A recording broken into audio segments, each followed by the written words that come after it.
আপনার যে হাতের এই রেখাগুলো কতটা স্পষ্ট আমি দেখতে পাচ্ছি।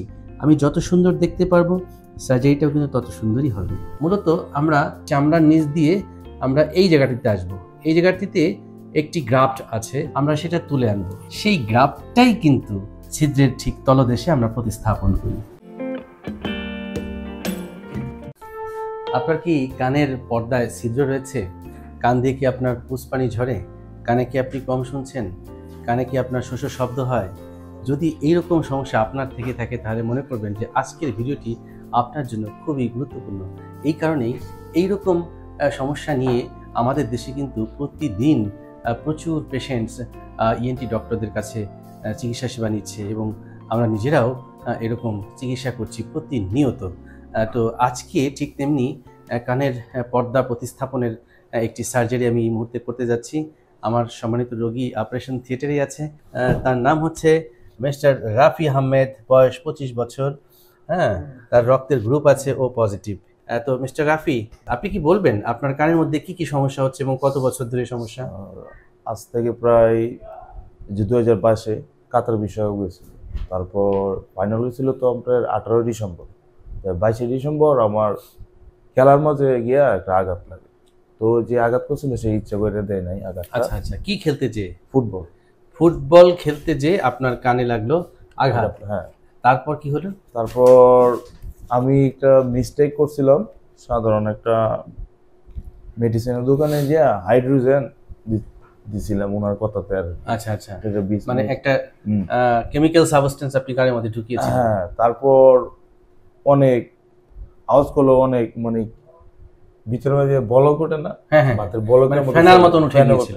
তারপর থেকে পানি জড়তে আছে যত বন্ধ হয় না, আর কানে জোনাকি পোকার মতো সারাদিন আওয়াজ করে। একমাত্র আমি যখন রাত্রে ঘুমাতে যাই, ঘুমানোর সময় তো আর মানুষ বলতে পারে না তখন, আর যদি কোনো কোলাহল থাকে তখন শব্দটা আরো বেশি বোঝা যায়। তাহলে খেয়াল করুন আপনারা, একটি ছোট্ট দুর্ঘটনা থেকে কি ভয়াবহ পরিণতি হতে পারে মানুষের জীবনে। খেলতে যে আঘাত থেকে কানের পর্দা ফেটে যাওয়া, তারপর সংক্রমণ হওয়া, তারপর আবার মরার উপর খাড়া গা বলতে পারি যে সে ভুল করে একটি অপচিকিৎসার শিকার হয়েছে, হয়তো বা কোনো একটি দোকান থেকে একটি কেমিক্যাল সাবস্টেন্স তার কানের মধ্যে ঢুকিয়েছে। যেহেতু সে বলছে যে একটি ব্লগের মতন উঠেছিল, ভাতের ফেনার মতন, আমরা ধরে নিতে পারছি এটি একটি করোসিভ এজেন্ট হয়তোবা, এবং সেখান থেকে কিন্তু কানের পর্দার ব্যাপক ক্ষতি হয়ে গিয়েছে।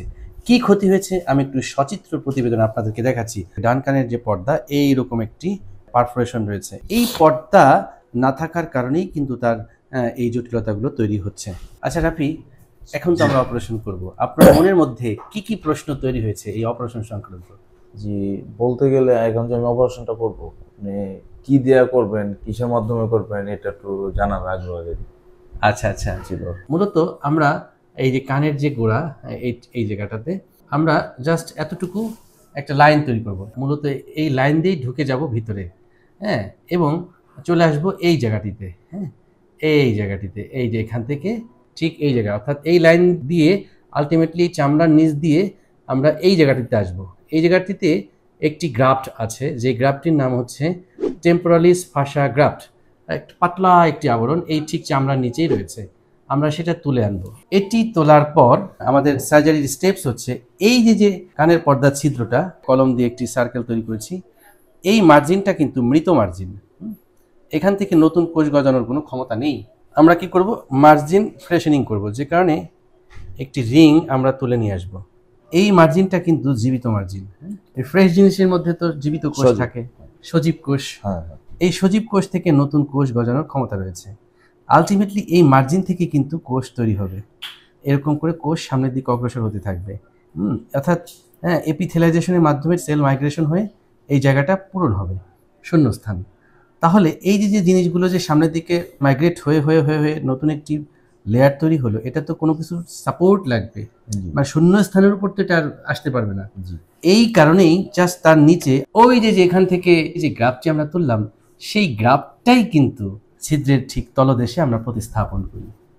তাহলে আমরা প্রতিস্থাপন করলাম কিন্তু গ্রাফট, এবং সেই গ্রাফটের উপর তৈরি হলো হচ্ছে পর্দা।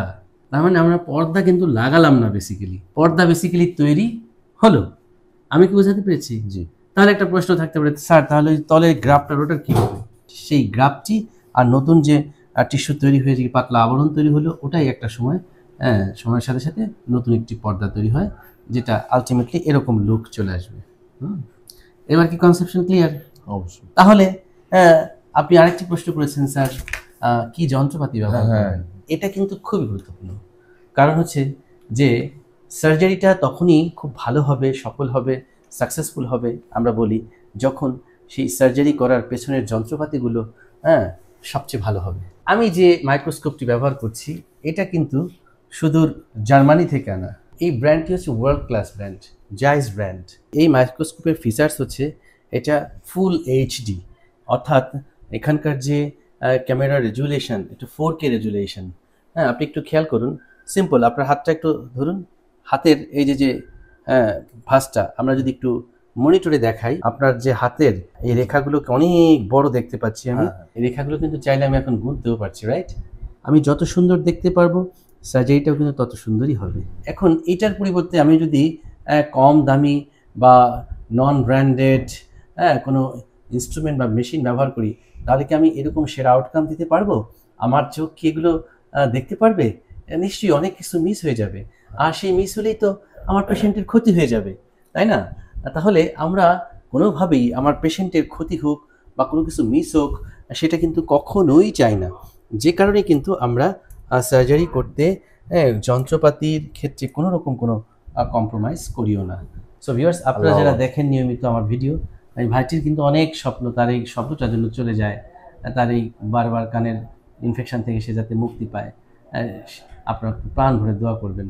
একটা স্টুডেন্ট, সামনে জীবনটা তো পড়েই আছে, অর্থাৎ পরিবারের হাল ধরতে হবে, তারপর সংসার সাজাবে। এরকম একটি সময়ে যখন তার কানের এই সমস্যা, আসলেই সে মানসিকভাবে ভেঙে পড়েছে। আপনারা একটু দোয়া করবেন সৃষ্টিকর্তার জন্য আমাদেরকে কৃপা করে, তাই না? সো আমরা শুরু করি। Hope for the best and take care of your health.